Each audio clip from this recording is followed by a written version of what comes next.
Τεράστιες οι πληγές που αφήνει πίσω της η πύρινη λέλαπα σε πολλές περιοχές της Αττικής. Αυτές τις ημέρες ζούμε την τραγωδία των Αθηνών. Ήμασταν χθες στη Ζάκυνθο. Στο τρίωρο ρίξαμε γύρω στους 25 κουβάδες, που σημαίνει 300 τόνους νερό.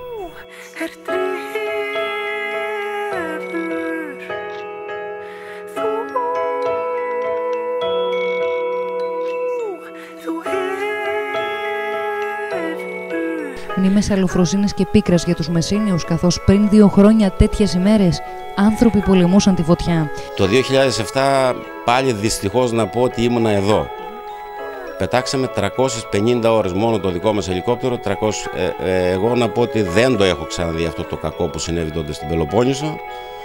Ελπίζω να μην ξανασυμβεί.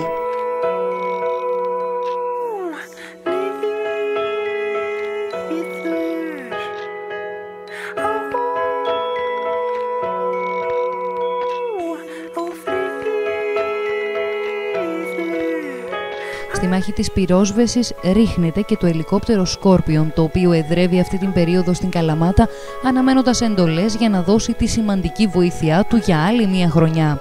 Η Νότια Ελληνική Τηλεόραση σε μία στιγμή ανάπαυλας του πληρώματος συνομίλησε μαζί τους.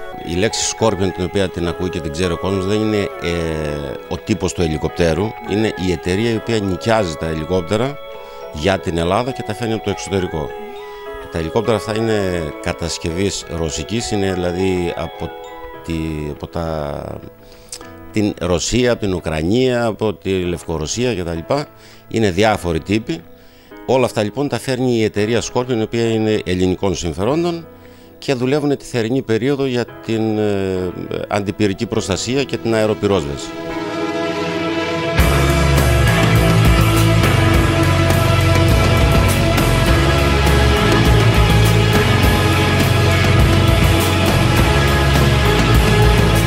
Τώρα το συγκεκριμένο ελικόπτερο, το οποίο ευκαιρία να σας το πω ότι είναι το μεγαλύτερο ελικόπτερο που υπάρχει στον κόσμο, είναι λίγο μεγαλύτερο από το ΣΕ-130, για να δώσω ας πούμε ένα σημείο σύγκρισης για τον κόσμο που ξέρει το ΣΕ-130. Η μεταφορική του ικανότητα για το συγκεκριμένο αντικείμενο που μας ενδιαφέρει εδώ είναι περίπου 12 με 15 τόνους νερό. Και βέβαια έχει τη δυνατότητα να κοβαλήσει και δασοκομάντους, δηλαδή επωφελία του πυροσβεστικού σώματος, όπου χρειαστεί. Μπορεί να κοβαλήσει γύρω στα 40 με 50 άτομα. Όχι ότι είναι αυτή η μεταφορική του δυνατότητα από πλευράς προσωπικού, να το πω έτσι, αλλά απλά η διαμόρφωση ότι αυτή τη στιγμή επιτρέπει να φορτωθούν μόνο τόσα άτομα.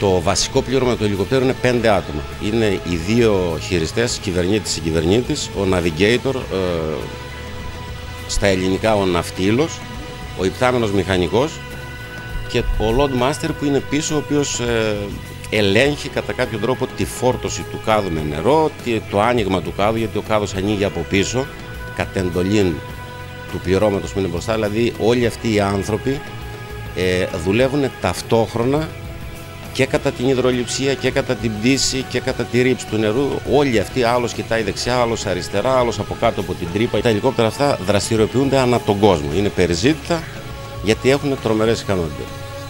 Δεν έχει περιορισμούς ιδιαίτερους. Έχει ένα συν 50 σε ό,τι αφορά τη θερμοκρασία εξωτερικού περιβάλλοντος για να επιχειρήσει. Αλλά επειδή είναι πάρα πολύ βαρύ ελικόπτερο, δεν έχει περιορισμούς ούτε από δονήσεις, ούτε από αέρα, ούτε από τίποτα.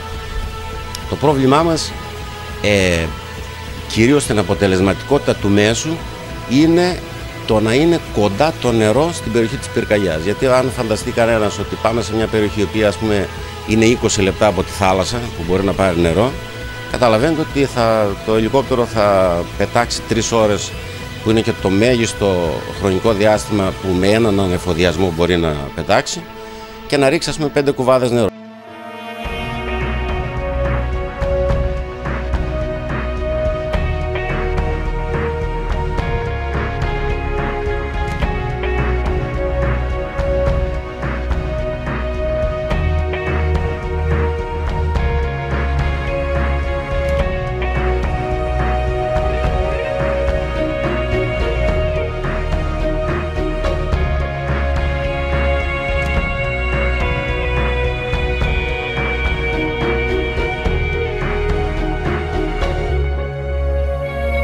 Kalimera Kides. I'm navigator, the member of the crew of Mi-26. Now we are working here during about 9 seasons, yeah? 9 seasons in Greece. But before it, we worked in everywhere in the world. So as you know, it's put it in the Guinness Book like the biggest helicopter in the world. It's able to carry many cargo, many types of cargo. I mean, for example, 20 tons inside, like cars, militaries, troops, parachutes, and etc. etc. And especially, it has many variants, like a medical variant, military variant, and the mainly common in the transport variant.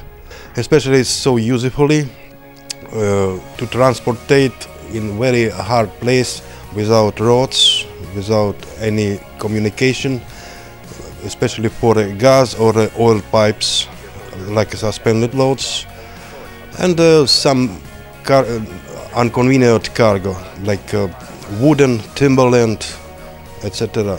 Επειδή και ο συνάδελφος, γιατί πλέον συνάδελφοι και με πολλούς από αυτούς τους ρώσικης καταγωγής ανθρώπους είμαστε πάρα πολλοί φίλοι. Ο συγκεκριμένος άνθρωπος λοιπόν που σας μίλησε τώρα μου θυμίζει ότι το 2007 κοντά στη Μεγαλόπολη, σβήνοντας κάποια φωτιά και βλέποντας, χωρίς να έχουμε υποχρέωση να πάμε γιατί αλλού μας οδηγούσανε οι εντολές από το έδαφος, στην κυριολεξία το ελικόπτερο μπήκε μέσα στη φωτιά για να σώσει ένα σπίτι. Δηλαδή εγώ που ήμουν στο κόκπιτ έβλεπα από τα τζάμια του ελικοπτέρου φωτιά και τίποτα άλλο. American 898, affirmative contact, Soka departures, have a good flight. Clear for takeoff, 24 left. Southwest 591.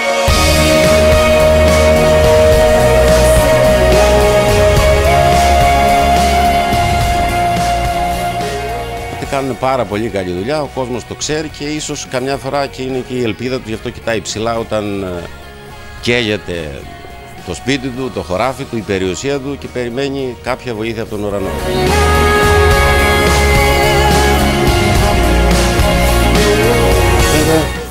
Η μοίρα των ανθρώπων που πετάνε ψηλά είναι να είναι κοντά στο Θεό και κοντά στο θάνατο.